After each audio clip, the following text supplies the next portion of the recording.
say photography? What is that? Oh, lovely. Okay.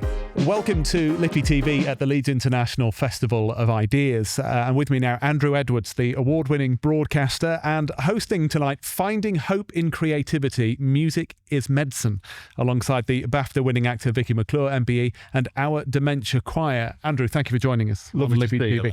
This is a poignant end to the festival, I feel.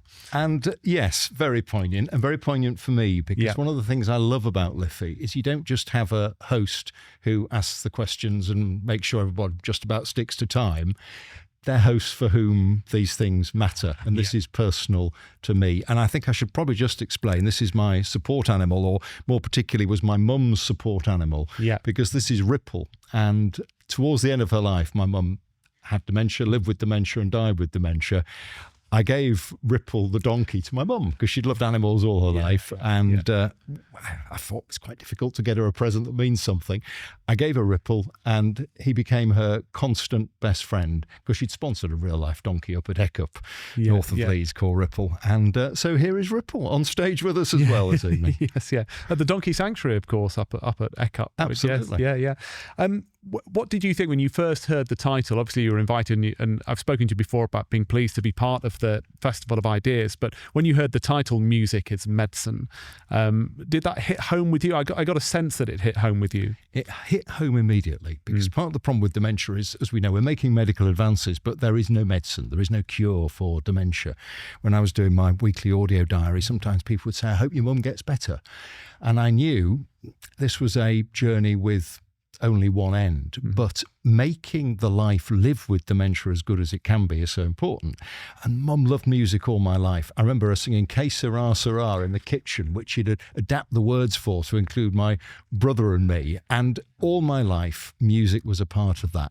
And even in the last week of her life, I could play her music and she would respond in some way. And I know that music is medicine because there's a piece by Acapulco called Stranger on the Shore, which was one of Mum's very special pieces of music. And it can dissolve me into tears, but it could still, when Mum didn't seem to be communicating, didn't seem to know who we were, it would get through to Mum. And I knew that this was a medicine that cost nothing, which we Yorkshire folk like, had no side effects, but just was good for people living with dementia. So music is medicine, I think is a brilliant, brilliant, simple idea, but the arts and creativity generally. Yeah, and I mean, not just as a medicine, but so it opens so much within us, within our souls or spirits, or however you feel about that. And I wanted to ask that you obviously have worked in radio for a long time. You played a lot of music over the years, and I know from my experience, a couple of songs that when I first played them, Darling Lorraine by Paul Simon always springs to mind. You know, one of these story songs about a couple going through their life, and I was just in tears. And I thought, oh, what's happened? I thought something had gone wrong. But music is a sort of shortcut into our emotions, isn't it? But just think of what a choir does. Choirs bring people together, so it's social. One of the hardest things about dementia is the loneliness and the isolation. And most of us don't know. You don't get a handbook on dementia. Everyone's dementia journey, a phrase I don't like, but it's an apt one, is different. And there are multiple types of dementia. But when music brings people together, it accesses parts of the brain and the memory that seem to have gone. So that the songs, the lyrics, the rhythm are all still there.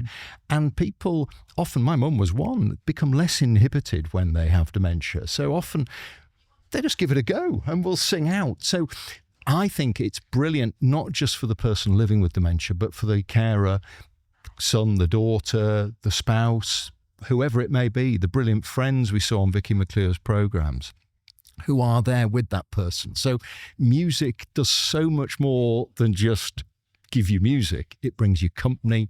It brings you something that physically is good for you. And it warms the heart, Larry. It really does. And I just wanted to ask about the impact that you've had, because you've talked about this so openly. And we were working together when you began the Dementia Diary on the BBC. And I think for many of us, young whippersnapper as I was at the time when I first came to the BBC, looking at you as a broadcaster, one of the reasons why you were so well respected, I think, was because you would be open with your emotions on the air. There was never any, there didn't feel like there was a barrier. There wasn't a coolness. There was a kind of, that really moved me. And I think that was really influential, actually, I would have to say, at the BBC. Is that something you are consciously aware of? And do you think it's important that we're able to sit with these emotions, even when it's in very, very difficult times with family members, like in your story? I think being honest, being who you are and being open is really, really important. And as somebody who grew up with a dad who, let's put it mildly, was not good at showing his emotions, one of the things I decided when I became a father myself was that I would be open to my emotions. But nothing prepared me for doing Mum and Me, the Dementia Diary on the radio, because I realised I wasn't speaking as a broadcaster, I was speaking as a son. I recorded it nowhere near radio studios. I was tapping into something that so many of us don't talk about, dementia, incontinence. We're talking about while people are having their breakfast. We're talking about some of the indignities as well as the joys of dementia. So me being open and honest and sharing those emotions and the frustration at time, the trouble it was to get a commode to help my mum, waiting in 2 days to get, all of these things, being honest about how it is. And it's tough, Larry. It's really tough. I think that was really so important. And then at the end, they say you grieve twice with dementia. You grieve as the person's dementia is really taking hold for the person they were. Then you grieve at the end for what has happened. And if I'd hidden those emotions because I had bucket loads of them, it would just be wrong. And what I somehow feel, and some people, as soon as their dementia journey, as the phrase again, is over, they want to close the door, throw away the key and hope it doesn't come back again. I felt, actually, I've got to talk about this. And men rarely talk about it, apparently. A lot more women talk about it, and then not that many people talk about it. Vicky McClure has been brilliant about having people showing their lives and the trials and the tribulations on screen.